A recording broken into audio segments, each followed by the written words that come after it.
22 জানুৱাৰী তাৰিখে বকো সমজিলা যিটো কাৰ্যালয় বকো সমজিলা কাৰ্যালয়ত 4জন বিজেপিৰ কাৰ্যকৰ্তাই খুব গোপনে কাৰ্যালয়ৰ ভিতৰত সোমাই কাৰ্যালয়ৰ দুৱাৰ খুলি কাৰ্যালয়ৰ ভিতৰত সোমাই বকো সমজিলা অৰ্থাৎ এটা ডিচিৰ অফিচত এজন ডিচিৰ অফিচত সোমাই তেওঁলোকে ডিচি অফিচৰ কম্পিউটাৰ খুলি অবৈধভাৱে বিজেপিৰ কাৰ্যকৰ্তাসকলে নেতাসকলে ভোট চুৰি কাৰ্য সম্পন্ন কৰি আছিল।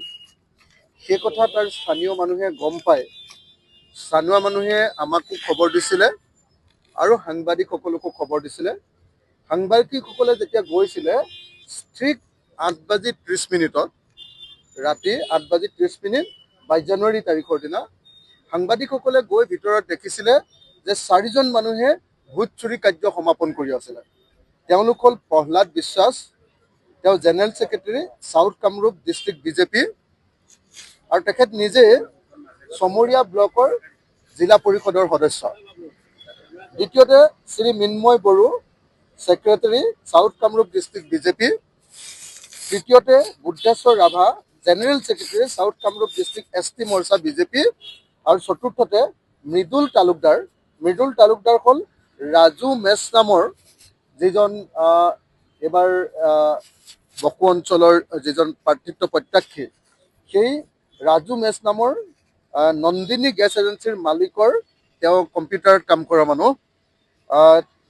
আৰু তেওঁ হ'ল ৰাজু মেছ হ'ল ভাইচ প্ৰেচিডেণ্ট ST মৰ্চা আছাম প্ৰদেশ বিজেপি। গতিকে এই 4জনে কি কৰিছিলে, তেওঁলোকে ভোট চুৰি কাৰ্য সমাপন কৰি আছিলে।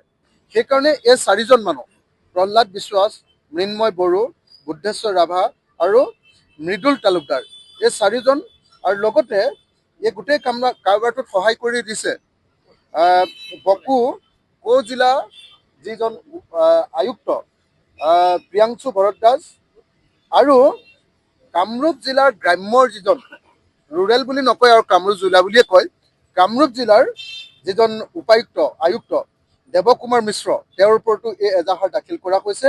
আৰু লগতে তাৰ চকীদাৰজনৰ নাম আমি নাজানো বাৰু, কিন্তু চকীদাৰজন যিজনে সেই দুৱাৰ খুলি দিছে, সেইকাৰণে আমি এই 7জন মানুহৰ বিৰুদ্ধে এই এজাহাৰ দাখিল কৰিছোঁ।